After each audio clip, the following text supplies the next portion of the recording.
প্রোগ্রামের একদম শেষ দিকে আমরা খেতে বসে পড়লাম। জুহান তো এতক্ষণ তার মাম্মামের কাছে ছিল। এখানেও এসে সে তার খেলনার জিনিস নিয়েই বিজি। আমি বসবো পাশের টেবিলে ইহানকে নিয়ে। সেখানে তার জন্য একটা সাগরনার ব্যবস্থাও করা হয়েছে, কিন্তু আমরা যেভাবে সাগরনাটা রেডি করতে বলেছিলাম সেভাবে করে দেওয়া হয়নি। আমরা বলেছিলাম 4টা মুরগি দিয়ে সাজিয়ে দিতে, কিন্তু কেন তারা জানে 2টা মুরগি দিয়ে সাজিয়ে দিয়েছে। আর সাজানোটাও আমার একদমই পছন্দ হয়নি। যাই হোক, আর সময় ছিল না, তাই তাড়াতাড়ি বসে পড়লাম। ওইদিকে ইহান তো তখনও দুষ্টামি করছে। সে তো তখনও কিছুতে খেতে বসবে না।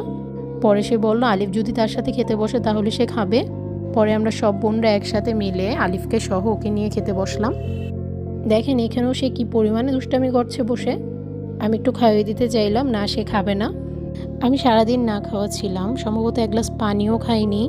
একদম প্রোগ্রাম শেষে 5:30টার দিকে খেতে বসেছিলাম।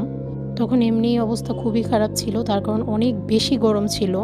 আর কেন যেন এসির বাতাস আমরা ঠিকমতো পাচ্ছিলাম না, কোনো একটা প্রবলেম হয়তো ছিল। তাই লাস্ট টাইমে আর খেতেও পাচ্ছিলাম না ঠিকমতো, তবুও একটু খেয়ে নিচ্ছিলাম। এই প্রোগ্রামটা নিয়ে আমি অনেক বেশি এক্সাইটেড ছিলাম যে কবে হবে প্রোগ্রামটা, কিন্তু আমি লাস্ট টাইমে গিয়ে অনেক অসুস্থ হয়ে যাই।